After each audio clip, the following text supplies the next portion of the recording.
Nous avons rejoint le LIT il y a au moins 2 ans, si je ne m'abuse, et on était très intéressés de le faire parce que on s'inscrit vraiment dans une démarche de réflexion et d'action. Mais pour nous qui sommes petits, et je le rappelle, nous sommes petits. Alors on s'appelle Groupe Jean Hénaf, c'est très pompeux, mais c'est tout simplement que c'est une réalité d'entreprise. Nous sommes la somme de plusieurs entreprises, mais nous sommes 295 au total. Voilà, pas 95 élevages, 295 personnes.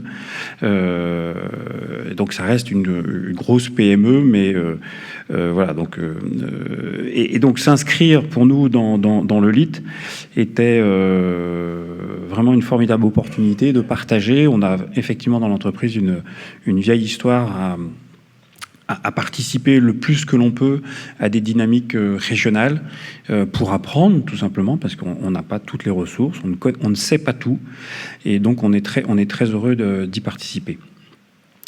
Nous sommes très heureux d'y participer, tout comme nous sommes très heureux de vivre là où nous vivons. Voilà, donc je vous présente la baie d'Audierne. En haut à gauche, vous apercevez la pointe du Raz. Et puis, donc, cette zone est une zone absolument merveilleuse. Et vous observez devant vous le cordon de galets. Et puis les étangs qui sont issus du ruissellement hydrographique dans cette région. Et c'est une zone qui va grandir en protection puisqu'elle va devenir une réserve naturelle régionale dans les 4 prochaines années. Donc c'est un endroit merveilleux. Et c'est là que nous sommes. C'est là qu'est né le groupe Jean Hénaf, avec la volonté de transformer les matières premières locales. Cette entreprise a été créée par mon arrière-grand-père, donc Jean Hénaf, en 1907. Jean Hénaf était cultivateur. Il n'avait pas d'argent. Donc il s'est associé à quelqu'un qui lui a apporté de l'argent, il s'est associé à quelqu'un qui lui a apporté la technologie de la conserve, et donc ils ont démarré en mars 1907 et ils ont monté une micro-conserverie, ils ont fait du petit pois et du haricot vert. Et donc nous avons conservé des légumes jusqu'en 1970. Et puis, 1970, nous avons dû arrêter notre conserverie de légumes, tout simplement parce qu'on n'y arrivait plus. On avait aussi, à l'époque, repris une petite conserverie de poissons, thon, maquereaux, sardines à Audierne, que nous avons aussi arrêté en 1970 parce qu'on n'y arrivait plus. Voilà, c'est pas toujours facile, la vie des entreprises. Et puis, on s'est concentré sur un seul et unique produit en 1970, un seul et unique produit qui était le pâté Hénaf, qui était le produit que mon arrière-grand-père et quelques-uns de ses fils avaient inventé, et qui est un produit très atypique puisqu'il s'agit de prendre des porcs évidemment locaux dans notre cas, et d'utiliser la totalité de la viande de la carcasse, donc y compris le jambon, y compris le filet, etc., pour faire une matière très originale. Et mélangé à quelques épices et un petit peu de sel et un petit peu de poivre, ça fait le produit que je crois vous connaissez et qui a fait la réputation de la maison. Et tout a redécollé à partir de 1970 pour être ce que nous sommes devenus aujourd'hui. Un petit groupe, donc je maintiens vraiment un petit groupe avec son activité principale à Poulrosic, une activité peut-être moins visible, en tout cas pas forcément identifiée à nous, à Rospordin, avec une entreprise qui s'appelle Globe Explore, qui transforme des algues alimentaires que nous allons chercher nous-mêmes. Vous voyez la photo à droite, c'est David, notre goémonier. Donc on va, à partir de l'Empole-Ploirzel, dans l'archipel de Molène, récolter des algues, de la dulce, de la laitue, de la nori, etc. Et on les transforme sous différentes marques, Algae ou Christine Le Ténier, et on vend ça essentiellement à la restauration. Et puis on a un autre établissement au Grand Fougeray, à côté de Bain de Bretagne, qui s'appelle Carverne, qui est un historique de la bio, 40 ans d'histoire et 100% bio, et qui vend en magasin bio et sur les marchés, notamment dans la région sous l'enseigne Le Petit Breil. Voilà. Et puis une relation particulière avec l'île de Sao Tomé dans le golfe de Guinée. On a une collaboration très étroite avec une coopérative de planteurs de poivre qu'on a quasi co-créé avec eux. Je ne rentre pas dans le détail, mais c'est une histoire passionnante. Et puis un établissement de production de spiruline dans la Drôme avec 4000 m² sous serre. Tout ça, donc, ça forme ce petit groupe Jean Enaf, avec Jean Enaf Poudrosic, Enaf & Co, je passe vite, quelques petites boutiques, Globe Explore et Carverne. Et ce qui s'est passé en 2019, et c'est un peu, c'est pas un peu, c'est carrément sous cette impulsion que finalement on a voulu progresser fort sur le sujet de bien-être et de bien-traitance. Alors, c'est une démarche qui s'appelle Bigoud 2030, qui est une démarche responsable, c'est sa qualification principale, mais qui vise à l'impact positif de nos activités en 2030. Alors, vous allez me dire, il est en train de nous enfumer avec son impact positif. Eh ben non, j'essaye de ne pas le faire. Et donc, on a fait réaliser un calcul de triple empreinte en 2020 sur la base de nos données 2019, empreinte économique, empreinte sociale, empreinte environnementale. Les données sont dans notre rapport RSE qui est en ligne déjà depuis 2 ans sur le sujet. Et donc, on voit que notre activité a effectivement un impact économique pas neutre, puisque nous sommes 295 salariés et économiquement, on a un impact à échelle de 700 personnes. Donc, c'est un rapport de 1 à 2,5. On a un impact social un peu négatif et on a un impact environnemental évidemment négatif comme toute activité humaine sur Terre. Et donc, notre objectif, c'est de continuer à avoir un impact économique, minimiser notre impact social négatif et le transformer en impact positif. On a des leviers pour cela. Et puis, tendre de façon asymptotique à aller vers l'impact neutre sur le plan environnemental. 3 mots, 37 actionnaires familiaux, donc c'est une entreprise détenue majoritairement par ma famille et les héritiers de Jean Enaf, 2 banques régionales aussi qui nous ont rejoints il y a 29 ans, qui sont le Crédit Mutuel Arkea et le Crédit Agricole. On est 281 ou 4 sites, à peu près un petit, entre 45 et 50 millions d'euros de chiffre d'affaires, 6 circuits de distribution et 6 familles de produits. Alors, notre engagement, je vous l'ai exprimé en introduction, il était assez fort par nature.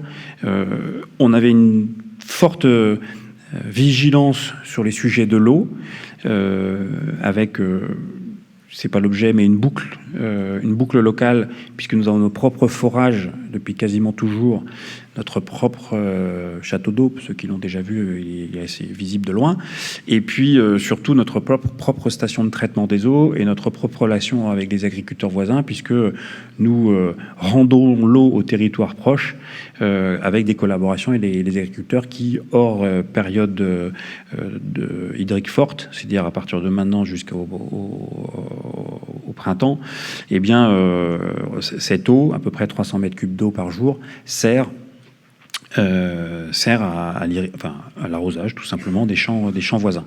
Donc ça, c'est un système qui était bien en place, qui est toujours bien performant et qu'on va peut-être faire évoluer, mais pas tout de suite, parce qu'il a apporté il a fait de la preuve de son efficacité.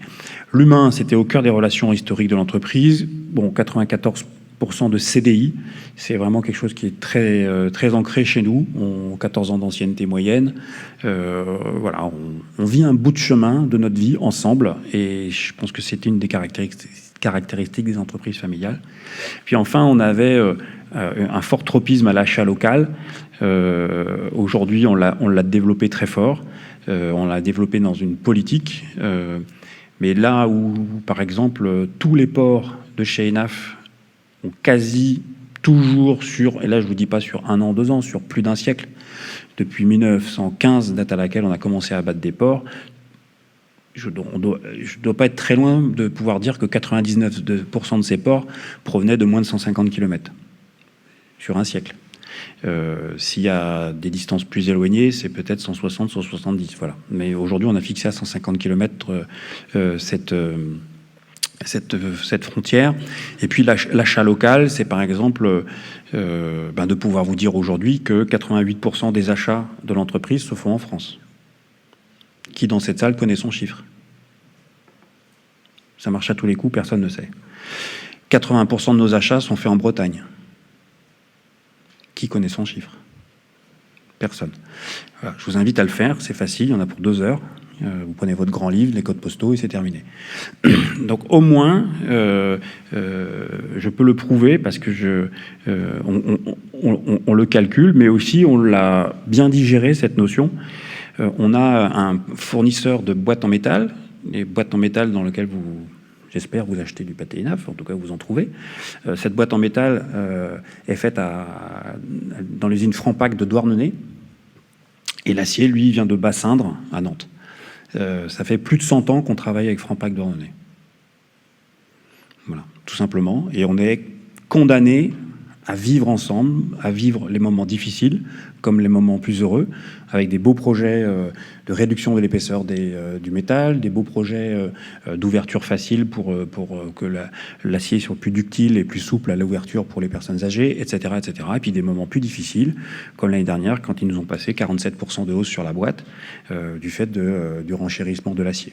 Voilà, donc il y a des moments pas simples, mais le fait de travailler avec des entreprises que l'on connaît, avec qui on est, voilà, comme en Bretagne on dit squaz, hein, épaule contre épaule, et ben cette relation-là, elle nous oblige à réussir. Donc ça, c'était nos fondamentaux, et cet engagement, bon, je passe sur ce que je vous ai dit en introduction, voilà, on a voulu le transformer de façon moderne et contemporaine dans un engagement, et ayant un peu travaillé sur le sujet, on s'est dit que voilà, cette notion d'impact positif nous plaisait beaucoup, et donc on l'a théorisé, on lui a donné un nom, ça s'appelle Be Good, voilà, petit clin d'œil avec notre implantation Be Gooden. Cette démarche est aussi déclinée dans ce qu'on appelle l'ADN de l'entreprise, avec une vision. On entre, mais vous le savez, hein, on y est, ça y est, dans un nouveau monde dans lequel il faut produire bien, produire bon, produire sain, et nous, on croit beaucoup à notre territorialisation, notre territorialité, je ne sais pas si ça se dit, mais en tout cas, on veut vivre et travailler en Bretagne, et c'était la raison pour laquelle mon arrière-grand-père a créé cette entreprise. On se donne une mission de bien nourrir les hommes. Alors, on n'a pas choisi le statut d'entreprise à mission. Je n'entrerai pas dans le débat, mais je ne suis pas tout à fait à l'aise avec le sujet. Voilà. Débat à ouvrir un jour. Et en tout cas, l'entreprise a bien quand même une mission, et c'est de bien nourrir les hommes en contribuant au développement du territoire. On a une ambition, c'est de grandir. Pourquoi grandir? Vous allez me dire, est-ce que c'est important de grandir? Malheureusement, aujourd'hui, on est dans un cycle économique où c'est quand même important de grandir, parce que les charges qui pèsent de façon fixe sur l'entreprise sont de plus en plus importantes, le fait de s'intéresser à de plus en plus de sujets, et donc on a besoin quand même d'écraser ces charges fixes tout à fait justifiées par un petit peu plus d'activité. Donc on essaye de grandir, on a, pour être très franc, un peu de mal. Et donc on a aussi eu cette ambition, avant tout, et qui est plus importante que celle de grandir, c'est de jouer un rôle en Bretagne. On a envie de ça. On n'a pas envie d'être tout seul à Poule-Rosique dans notre coin. On a envie de participer à l'innovation responsable, parce que ça nous stimule, parce que ça nous aide à nous lever le matin, parce que ça nous donne envie. Et donc, comment on le fait dans la méthode? Dans la méthode, on est parti tout simplement des 17 objectifs de développement durable de l'ONU, qui sont, à mon avis, les objectifs les plus structurels et les plus universels qui existent. Il n'y en a pas d'autres. Derrière, il se trouve que l'entreprise était très engagée dans une initiative qui s'appelle le Pacte mondial des Nations Unies. Peut-être connaissez-vous, ça s'est longtemps appelé le Global Compact. C'est la retranscription, on va dire, de ces 17 ODD pour les entreprises, avec 4 grandes thématiques. Nous, on est signataires de cet engagement depuis 2003. On a senti vraiment qu'il fallait que les entreprises formalisent leurs engagements. D'ailleurs, je peux le citer, c'était Carrefour qui nous avait embarqués dans cette dynamique. On y est toujours, on actualise ces engagements tous les ans, et je suis rentré au conseil d'administration du Pacte mondial français cette année pour aussi continuer à travailler sur ces sujets et les rendre compatibles les uns avec les autres. Parce qu'on a une des difficultés, comme j'imagine vous aussi, c'est faire rentrer toutes ces boîtes les unes dans les autres pour faire sens. Et enfin, je passe sur l'engagement régional Braillescope, mais on a voulu rendre nos engagements crédibles et valoriser la maturité de notre engagement. Et donc, on a été chercher la labellisation Bretagne 26 000 qui a été créée par Produits en Bretagne. Pourquoi? Parce que c'est structurellement autour de l'ISO 26000, de ces 7 engagements et de ces 24 principes d'action. Ça, c'est très solide. Et puis surtout, il y a un organisme tiers indépendant qui vient vérifier ce que l'on fait.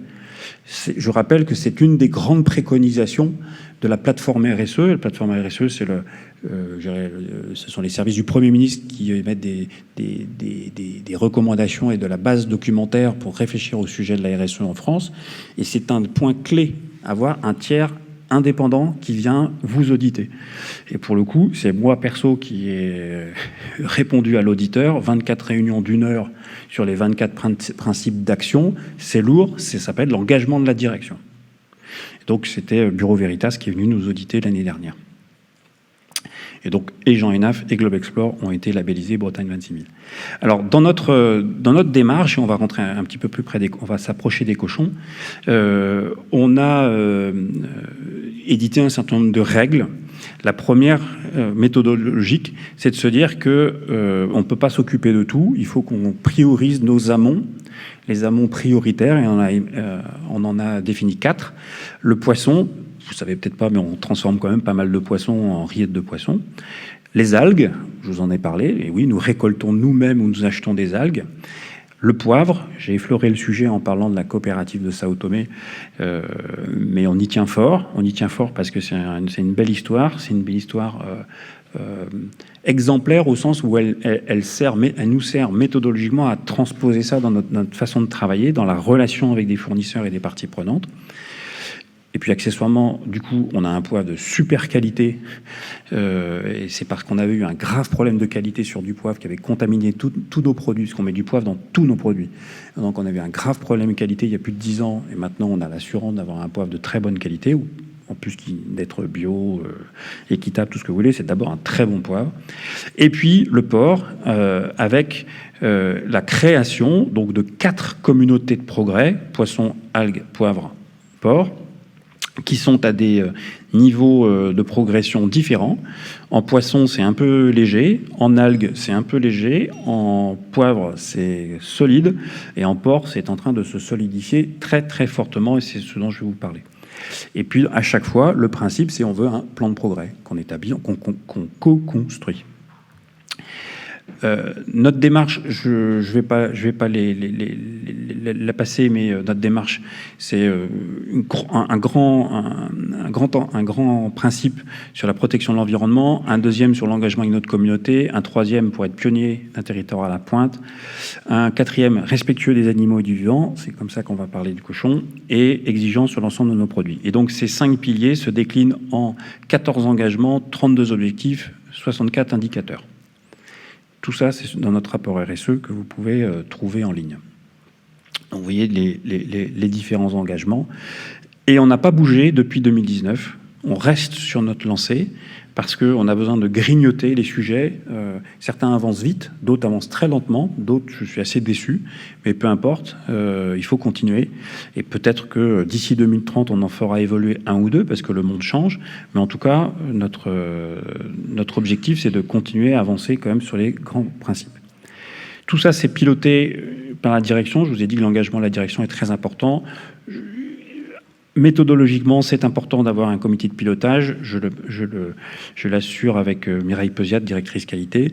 Et puis, on a un comité RSE aussi dans lequel on a fait rentrer des salariés choisis pour ou leur expertise ou alors un peu de sélection par âge aussi, c'est bien. C'est-à-dire même si c'est pas très logique, vous allez me dire, mais pourtant si quand même, on a besoin d'entendre les nouvelles générations. Et là-dessus, avec Mathilde, ça serait pour être l'objet d'un autre sujet, mais on a intégrer le regard des plus jeunes dans l'entreprise. On a un travail où on fait parler les plus jeunes, les moins de 30 ans dans l'entreprise sur ce que l'on fait. On les emmène dans des élevages, on les emmène à l'abattoir, ils vont à la curie, ils discutent avec les bouchers et c'est super intéressant. C'est super intéressant. Et donc tout ça, ça s'articule et c'est piloté par le comité exécutif du groupe. Donc cette démarche, bon, ça je peux passer, hein, mais pour vous dire que en la structurant en la faisant figurer comme une roue, ça vous montre que voilà, l'idée c'est d'aller à 360 degrés. Je passe très rapidement sur la labellisation Bretagne 26 000. C'est la minute publicitaire. Tout ça pour dire que ce label Bretagne 26 000 est en train de décoller et c'est la première certification RSE territoriale qui existe en France aujourd'hui, basée voilà, sur cette question centrale et 24 principes d'action, mais sur l'ISO 26 000. Et pour ceux qui connaissent les sujets RSE, elle est, je veux dire, la déclinaison territoriale du label Lucie, qui est le premier label Lucie français aujourd'hui. Donc tout ça aujourd'hui est expliqué dans un rapport, je crois, très transparent, peut-être un peu trop, parce qu'on dit vraiment tout, on dit vraiment là où on en est, et donc on en est à notre 8e rapport RSE, en tout cas c'est le 3e sous la forme de notre démarche, et donc il est consultable tout à fait en ligne si vous souhaitez qu'on vous l'envoie en version papier une fois de temps en temps, enfin une année, n'hésitez pas à m'en parler. Dans ce rapport, on a fait notamment un bilan à 3 ans, puisque cette roue cette évolution a pour objectif aussi d'avoir des étapes. Et parmi les étapes, il y avait d'avoir un petit regard un peu rétrospectif sur ce qu'on avait réussi et ce qu'on pouvait mieux faire. Je passe pas tout, mais on a quand même, et bravo à Mathilde et à toute l'équipe, on a, je crois, pour utiliser l'expression à la mode, un peu cranté cette année. On s'est rendu compte que voilà, notre démarche de cohésion de la communauté de port, communauté de progrès port, elle commençait vraiment à se matérialiser et nous commençons à avoir des vrais résultats, même si tout ça c'est très lent, trop lent, mais on commence à avancer significativement. Alors ça veut dire quoi nos travaux de la communauté de port dans cette démarche?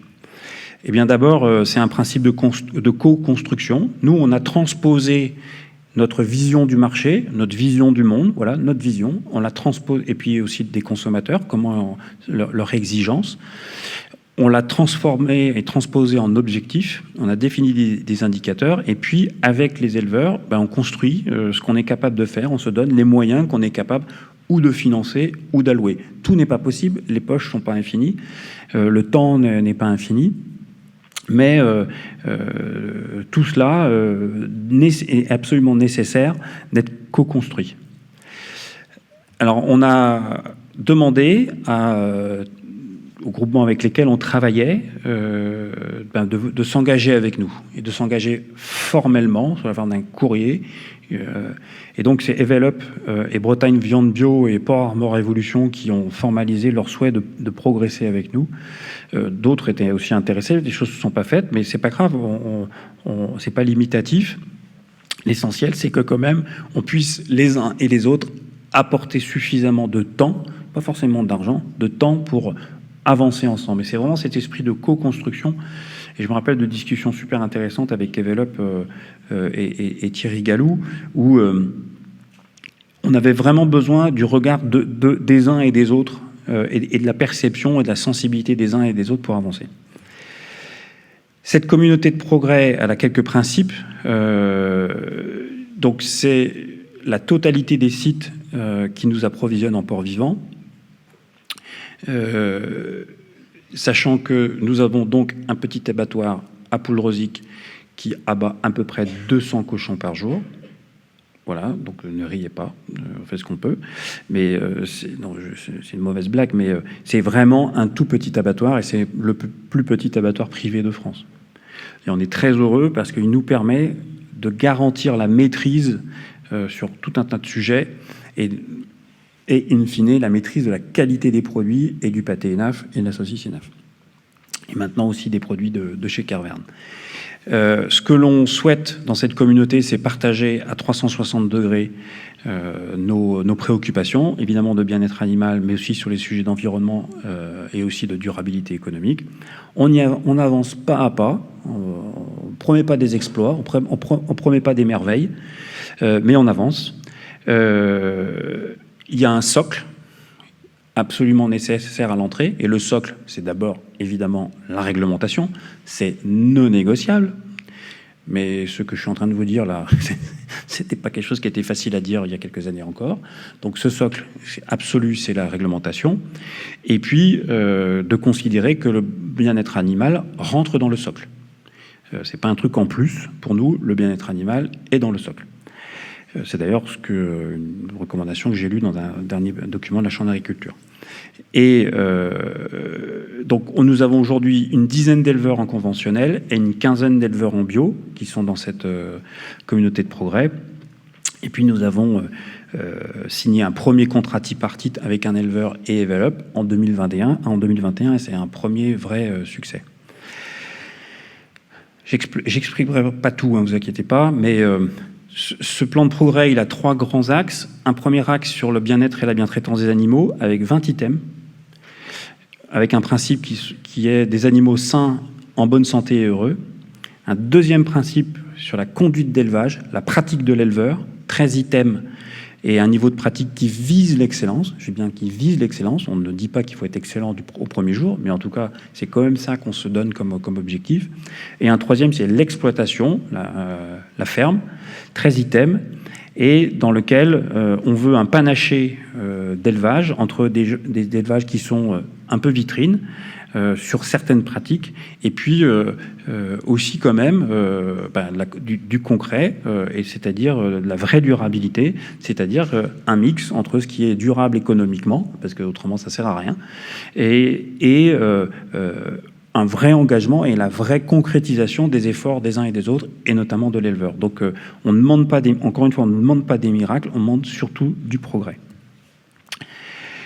Ça s'est aussi matérialisé dans chacun de ces axes. Vous voyez, on a vraiment passé du temps à le traduire sous forme de méthode. Donc malheureusement, la roue, celle-ci, elle est confidentielle, mais ce que vous voyez, c'est pour un des 3 piliers, donc ici ça s'appelle bien-être et bientraitance animale, eh bien c'est un cercle et, qui tourne avec les animaux suivant le sens... j'allais dire le sens de la vie, mais c'est exactement ça. Entre les truies, les porcelets, les porcs charcutiers, le transport, puis l'abattoir.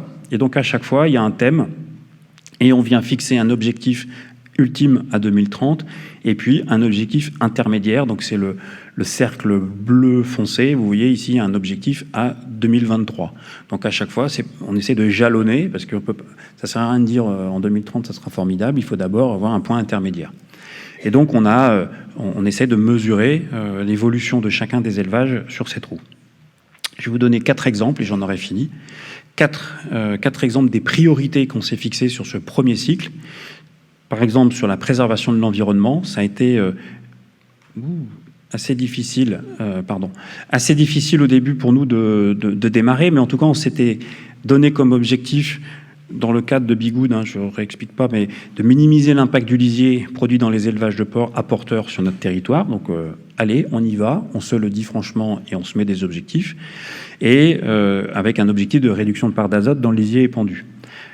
On a pêché par manque de données, manque de moyens, manque de capacité à travailler sur ce sujet pendant à peu près 2 ans.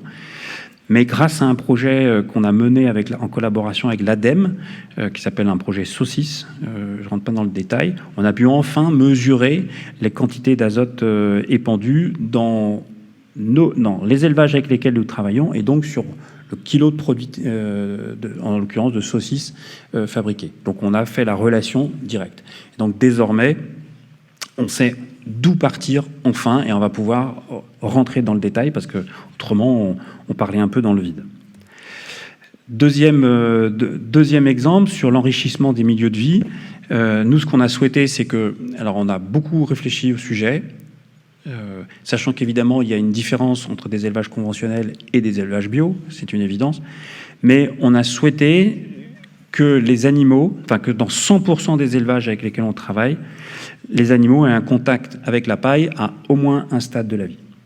Voilà, donc on a pris cette décision, parce qu'en se disant que le tout paille n'était pas atteignable, en tout cas pas pour nous, voilà, peut-être par d'autres, et c'est tant mieux, mais en tout cas pas pour nous, mais on voulait qu'il y ait un moment significatif de la vie des animaux en contact, et pas juste de la paille qui tombe du plafond, de la vraie paille dans la vie de l'animal. Et donc aujourd'hui, sur le groupe, sur toute notre communauté de progrès, on a 60% des élevages référencés avec de la paille en litière au moins à un stade. Voilà, donc au moins on a avancé significativement sur ce sujet, et c'est en train de s'accélérer.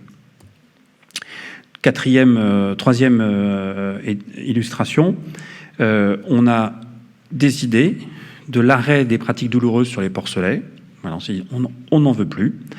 Et donc, on s'est fixé un objectif d'arrêt à 100%.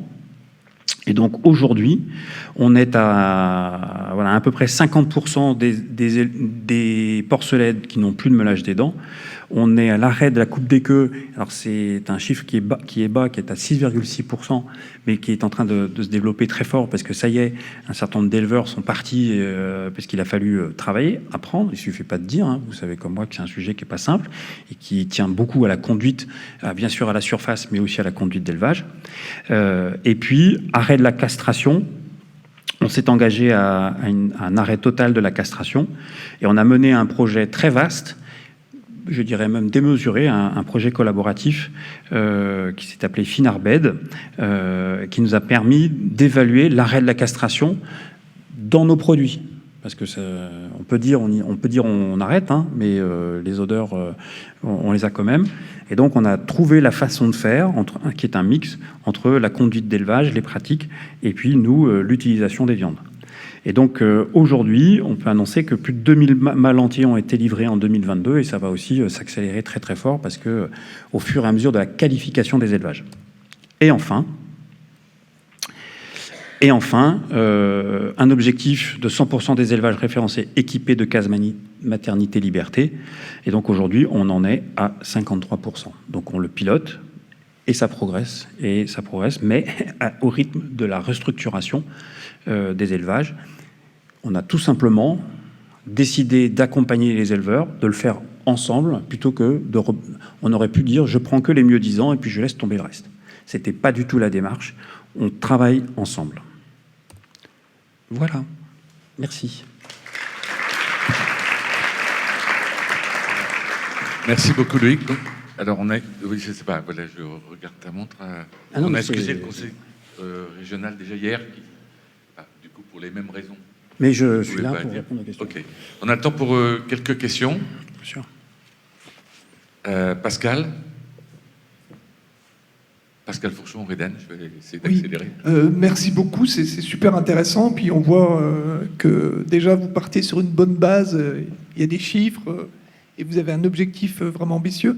Ma question, c'est sur la contrepartie pour les éleveurs, parce que investir dans des cases liberté, dès qu'effectivement les maternités sont fatiguées, en général les éleveurs y pensent, mais ça coûte quand même plus cher. Voilà, peut-être la paille en gestante, c'est à discuter. Enfin bon. Tout ça, ça génère aussi des coûts supplémentaires par rapport à l'élevage conventionnel standard. Oui. Comment est-ce que vous prenez en compte ce surcoût par vos fournisseurs? En fait, c'est un mix entre une évolution que l'on a souhaité aussi, mais je ne l'ai pas évoqué, vers beaucoup plus de bio à échéance 2030 dans le groupe. On s'est fixé une part de bio à 30%. Ce qui engendre déjà, par effet mécanique, et c'est tant mieux, du progrès du panel d'éleveurs avec lequel on travaille.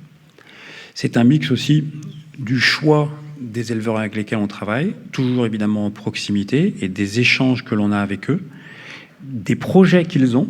On sait qu'il y a quand même un sujet sur la transmission, et que donc là, et c'est pour ça qu'on a voulu se donner 10 ans aussi, puisque entre une transmission qui est à faire, une transmission qui est en cours, une transmission qui vont avec les transmissions généralement des projets du repreneur. Et donc ça peut être aussi la fin d'une collaboration, et la collaboration avec le repreneur ou la collaboration avec un autre éleveur de proximité. Et puis dans le mix, il y a aussi le contrat, la rémunération, qui rentre en ligne de compte. Et donc, quand j'ai cité qu'on avait signé un contrat tripartite avec un éleveur, on a signé un contrat dans lequel il y a une part de rémunération différente, mais sur la base de son projet, sur la base d'un projet co-construit. Donc, ce que j'ai surtout... En fait, je vais m'arrêter là, mais ce que j'ai vraiment voulu surtout pas faire en 2019, c'est créer un cahier des charges supplémentaire. Je voulais pas d'une xème colonne dans le tableau Excel des cahiers des charges où on terminait dans une relation marchand de tapis, tant de centimes, tant de trucs, tant de mètres carrés, tant de queues coupées, etc. Je voulais surtout pas de ça. Et je voulais que ce soit un lent mouvement d'évolution des uns et des autres pour atterrir sur une finalité où on retrouve un équilibre, c'est-à-dire partant des gens avec lesquels on travaillait et des gens avec lesquels on va travailler en 2030.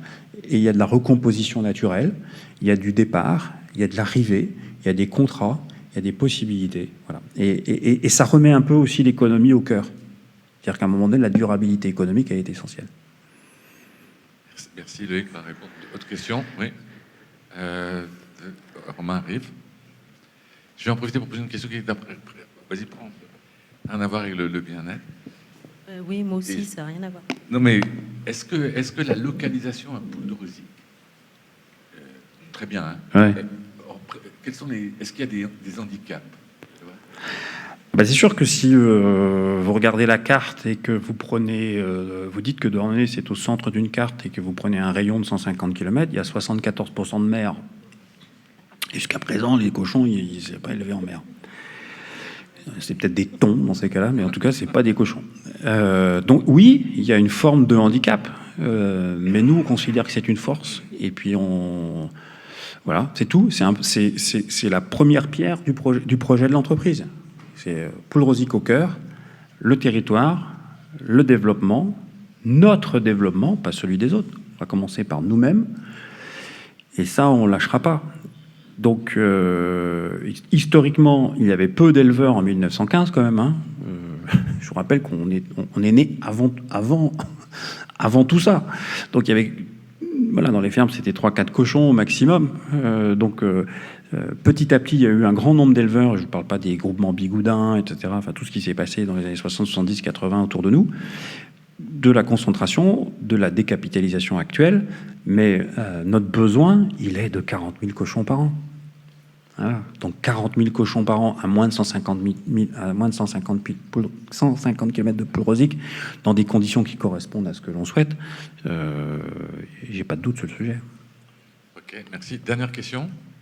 Oui, moi aussi, c'est une question qui n'est pas sur le bien-être. Vous avez parlé au début de vos impacts, donc impact environnemental qui est négatif et l'impact social qui est négatif. Qu'est-ce qu'il y a derrière l'impact social négatif en fait? C'est quoi les critères?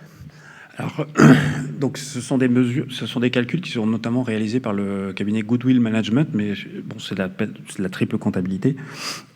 Dans ce qui constitue l'impact social, c'est un cocktail d'une quinzaine d'indicateurs. Je peux vous citer par exemple deux exemples. Les accidents du travail et évidemment les arrêts de longue durée. Alors il se trouve qu'il y a un biais, mais c'est pas grave, hein, je l'accepte, c'est comme ça. Dans l'année 2019 sur laquelle on a fait nos calculs, on avait deux personnes dans l'entreprise qui étaient en arrêt de très longue durée. Et donc ça pénalisait fortement notre comptabilité sociale. Deuxième élément, mais je le prends, hein, ça fait partie des choses qu'il faut travailler.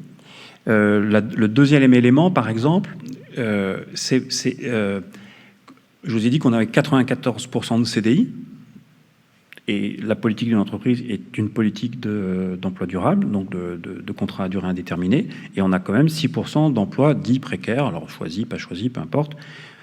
D'ailleurs, peu importe, parce que ces 6% d'emplois, soit en contrat court ou en intérim, on avait plutôt décidé, à une époque, et j'étais même moteur dans cette décision, de le répartir sur plein de gens. Et de proposer plutôt des contrats assez courts. Évidemment, c'est les contrats d'été, hein, c'est les contrats d'été de remplacement aux enfants du personnel, même si c'est interdit, vous savez que c'est interdit de le faire, hein, de privilégier les enfants du personnel, mais bon, c'est comme ça, c'est de la discrimination. Mais on privilégiait, on assumait de proposer des contrats de 3 semaines pendant l'été, etc., etc. Et donc, je me souviens bien du chiffre de 2019, on avait 74 personnes qui étaient en contrat court. Mais le problème de ça, c'est que quand vous proposez des contrats courts aux gens, ben vous créez des ouvertures à des droits, aux droits sociaux. Et donc, vous ouvrez plus large l'ouverture des droits. Et donc, à la société, à vous, à nous et à tous, ça coûte plus cher. Et donc, en voulant faire quelque chose de bien, on pensait que c'était bien, de partager le travail, on ouvrait des droits sociaux à plus de gens, et donc c'est un coût social plus élevé. Donc, c'est pas nous qui coûtons, c'est notre pratique qui a un impact sur vous, sur nous, sur l'assurance chômage, pour être très clair. Voilà, donc ce bilan, cette comptabilité sociale, elle prend en compte une douzaine d'indicateurs de cette nature, et c'est contre-intuitif. Donc c'est pour ça que c'est super intéressant, parce que vous découvrez des choses. Vous dites, ah, mais ça, on peut changer. On peut changer. Ok, merci beaucoup. Merci beaucoup. Je t'en prie. Et on va te laisser donc retourner donc problème d'Algebert, qui est aussi un problème important. Ah pardon, excuse-moi Pascal. C'était pas grave, mais en fait, ma question, donc, Pascal Ballet, éleveur en Mayenne, et c'était une question miroir par rapport à celle qu'a posée Pascal, c'est qu'est-ce que vous retournez aux éleveurs? Et moi, j'aurais voulu savoir, miroir de l'autre côté, qu'est-ce que vous avez obtenu de vos clients? Et je pense notamment à deux clients, la GMS et votre territoire, toutes les collectivités territoriales, comment elles sont réagies, votre engagement vis-à-vis du territoire, est-ce qu'elles vous le rendent? La question, collectivité territoriale. En fait, on rentre dans une guerre des locaux. C'est-à-dire que quand on est local dans le Finistère, eh ben, on est un étranger en Mayenne. Alors là, c'est loin, hein, c'est du grand export. Et même dans le Morbihan.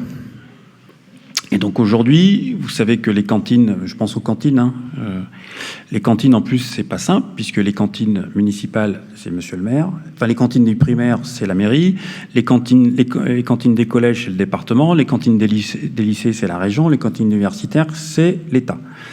Donc moi j'ai découvert ça en étant conseiller régional, je suis tombé de ma chaise, mais bon bref. Et aujourd'hui, au-delà du Finistère, on perd des points dans les appels d'offres. Voilà. On perd en dehors du Finistère, bien sûr. Ça veut dire que probablement notre vocation à servir la restauration collective et étatique au sens large, et publique, pardon, elle va se limiter à un département.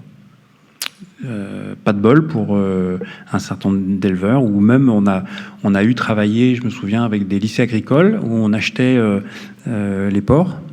On les abattait et on transformait les porcs en saucisses qui étaient servies au restaurant, ce qui permettait, de découvrir la réalité de la vie, la circularité, et puis dans un cas, il y avait même un lycée qui était en bleu blanc-cœur, si je ne m'abuse. Donc on pouvait faire des choses intéressantes, mais on n'y arrive pas. Et donc la deuxième question, c'était les clients des grandes et moyennes surfaces. Je vais être honnête, aujourd'hui, l'impact, il est faible. Voilà.